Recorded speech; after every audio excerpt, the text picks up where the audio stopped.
The first thing I always say to everybody is that your learning begins in the everyday experience of the child. Don't go looking for something that's on a website somewhere. You need to go in your kitchen cupboard or your bathroom cupboard or in the garden. G'day, I'm Debra Caldow. Welcome to the Red Giraffe Solutions Expanding Worlds podcast, where we aim to support you as you help your young person with additional needs plan for their future. A future where they're safe, secure, and live a rewarding and fulfilling life. From around the world, I share stories and I share solutions from people making this possible right now. I'm a parent of a young person with additional needs, so I understand the challenges. Many of the people I've interviewed on this podcast have already helped me design a better future for my daughter, and I hope that they might help you as well to imagine what's possible for your young person.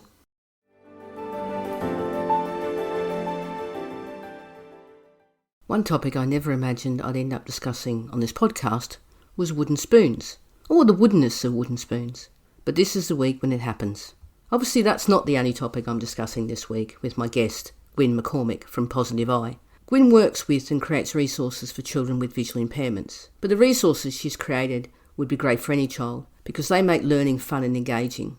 I've always said that one of the main things that I love about doing this podcast is the people I get to talk to. And Gwyn is no exception. Her enthusiasm and her passion for what she does is contagious. So let's find out more about, among other things, wooden spoons from Gwyn.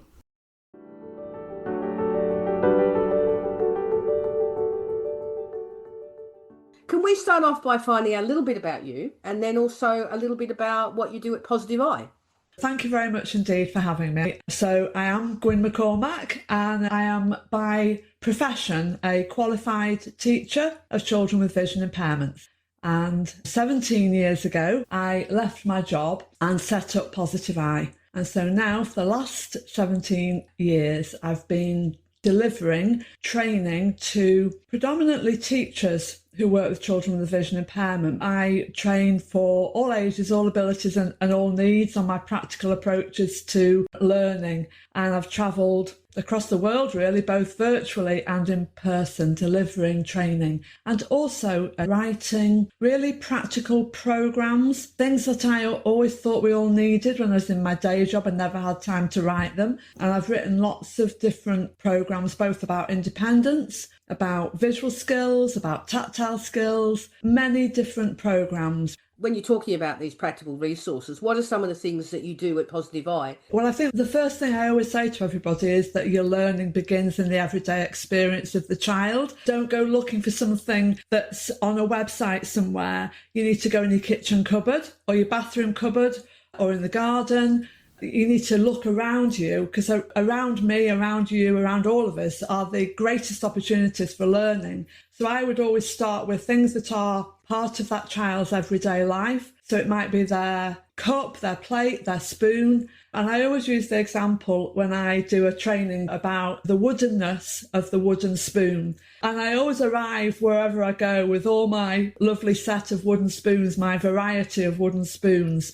Usually we wouldn't necessarily be using wooden spoons on a regular basis in a classroom. They usually live in the kitchen. So you give the wooden spoon to the child and you've got your checklist ready and you say, oh, look, this is the wooden spoon. And the child fills the wooden spoon and they fill the spoon head and the handle and you tick it on your checklist. And then you take the wooden spoon back off the child. The child lets go of the wooden spoon, but where did the wooden spoon go? It's just gone into the ether. 1 minute it's in my hand and the next minute it's not there. I'm really happy. I'm putting it back in my bag that the child can't see me do. I'm ticking my checklist and off I go to see my next child. So the question I ask everybody is, have you really taught the concept of the wooden spoon? And obviously the answer is no, because we need to put that into context. We need to go to the shop and buy a wooden spoon. We need to take a bag. What size bag do we need? Where do wooden spoons live in the shop? What type of shop do you buy a wooden spoon from? How much do they cost? How much do they weigh? Come back home or to school, wash it, dry it, feel it when it's wet, feel it when it's dry, put it away in the drawer, get it back out again. What size spoon fits in your mouth? Do you normally eat off a wooden spoon? Or do you just cook with a wooden spoon? How many spoonfuls of porridge do you need before you feel really full? Well, what does full mean? What do you mean when you're full? You can't see yourself. You can't look at your stomach and say, oh, I feel really full. It's a feeling. So if you take that as the analogy and apply it to a plate, a cup, a ball, a jumper, a hat, a pair of gloves, it's the gloveness of gloves, the plateness of plates, until you've absolutely milked the learning opportunities. And I mean, truly thought of everything you can possibly do, you have not completely fulfilled your role in teaching that concept. And one concept will grow out of another. It's sort of a systematic approach to the concepts of the world, but children miss out on the incidental learning opportunities that a sighted child have access to every day. And although I'm a teacher of vision impairment and that's my primary knowledge area, I think there's lots of children who would benefit from that approach, who don't have that understanding of concepts in that way. It could be any everyday object, but it's the depth to which you explore the opportunities that object offers you and the extent to which you then place it in the context of the child's everyday experience, because otherwise this spoon lives in the ether. It just has no place in the child's head, in their mind. We learn from using our vision to understand the shape and the form and the process of how things happen. Because it's not just the wooden spoon, it's the understanding. You've got to absolutely milk that learning opportunity. There's no point just doing the wooden spoon once. It's over and over and over again. And so important across so many learning areas. I can get excited about a wooden spoon really easily. Apart from wooden spoons and the woodiness of the wooden spoon, what are some of the other resources that you have available? I suppose my biggest resource or port for my resources is my website, my Positive Eye website. Although I'm a business, I also do share a lot of free resources, and I have a resources page on there with lots of top tips and ideas for story buckets. I suppose the biggest free resource I'm offering at the moment is my Marvin Storytime show. It's huge. It's ginormous resource really that's available to any child or school or family around the world. Marvin's Storytime show is an online literacy programme which has been designed and developed by myself over the last 5 years, and it's primarily aimed at children with complex needs, PMLD, children with vision impairment, children who are deafblind, children with a hearing impairment, generally any child who requires access to story beyond what we would consider the typical storybook that you would buy from the bookstore. And it would benefit any child. Obviously, with my background, I have thought about it from the perspective of children who don't access what we would understand to be a typical storybook. So I've created this online Storytime show, which is a structured show. I called it a show because it's more fun for children and more exciting. It's a structured show which has specific elements that I've incorporated to engage and keep the engagement of that group of children who I think often are overlooked when it comes to online shows or online story times or accessible story time.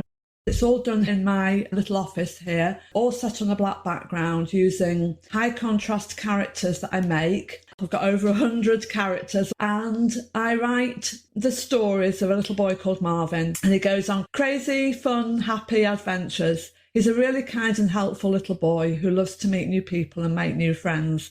So I structure the show with cheerleader pom-poms. I use a rainbow spinner, a lot of sound, very loud sound, and I have these red gloves with yellow pom-poms, and I do a routine to engage the children at the start of the show. And then I do the story using the characters, and the children are only ever looking at my face, which is always high contrast, and I wear a hat with a sparkly character on the front. So they are only looking at my face and one or two characters, and it's really simply done. There's no background music, and they know where to look because it's my face or a character, and it's just simply placed into the screen. And I don't move around a lot, so it's easy to follow the movement of what's happening. I have children who watch the show who use AAC devices, who don't have any movement at all, and they can follow and use their Tobii eye gaze communication aid to watch the show because it's so high contrast, it works beautifully. Our son Tom writes the songs for the show. Every story has its own songs. They're short songs, but they're really catchy and lovely. So for the child, it's access to literacy that's accessible to them.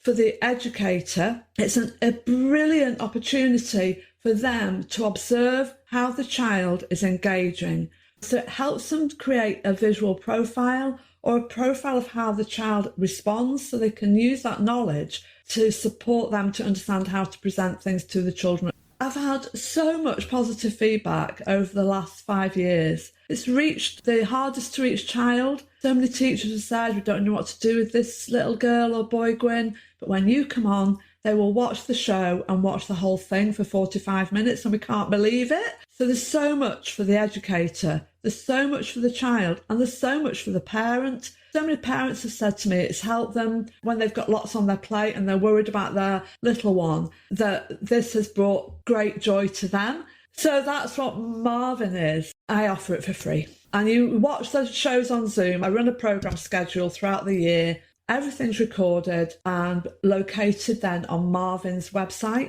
It's password protected on a page, so you can go on there and watch them all again, which lots of schools and families do. But it's such a great tool for developing auditory skills, language development, visual skills.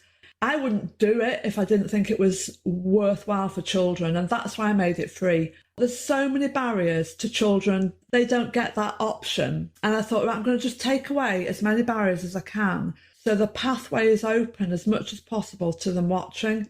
But honestly, they love Marvin. They laugh out loud, they belly laugh. The giggles and the laughter, that's my reward. And long may Marvin last. Do you have themes of stories? Because you're partly educating as well as entertaining. They're very imaginative, but they're very linear. He's always trying to find something or look for something, or he's going down one pathway or roadway. So I try to do journeys, like I've done the farm adventure, the zoo adventure, the market adventure, the seaside adventure. But the answer to the question is they are somewhere set in, I suppose, life or the world, but then they're very imaginary stories. To be honest, I know that there will be children who don't understand the story, but it's sort of more than that. It's not reliant on them understanding the story, but if they don't understand the story words, they are still getting that rhythm and the bright colour. And it's so powerfully done in a positive, enthusiastic way. That energy holds them. Entertainment's the wrong word then, isn't it? It's about engagement and them, I suppose, feeling something.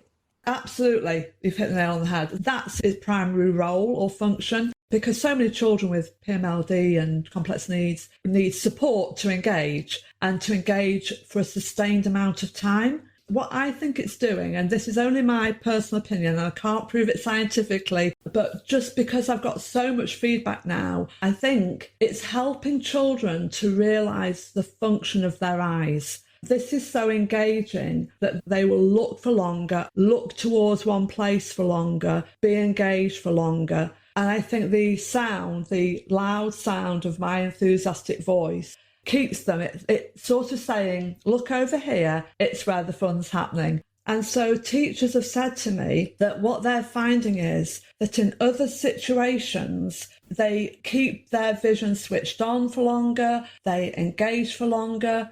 I mean, that makes me want to dance on a rooftop, to be honest, because that's massive for children. But you're right, it is an engager, and a very important engager. In fact, a really good colleague of mine, Professor Rachel Pilling, who is a consultant paediatric ophthalmologist and also the Professor of Learning Disabilities and Eye Care at Bradford University, is completing a study on the impact on teachers' practice of Marvin's Storytime show. So what difference does Marvin's Storytime show make to teachers' practice? And hopefully that'll be published in a professional journal. So yes, it's homespun. It's not professionally produced because I'm doing it from the back of my house, but it works. And it might make some cringe, because there I am with my cheerleader pom-poms and my rainbow spinner, and people think, what is she doing? But actually, if you just step through the door and see what happens when you show it to your children, it's phenomenal.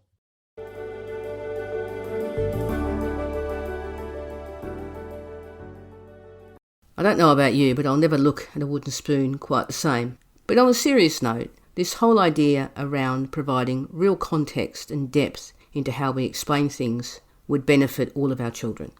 In next week's episode, Gwyn and I continue our conversation, focusing on what we can do at home with our children, as well as discussing learned helplessness and using scaffolding techniques to build skills.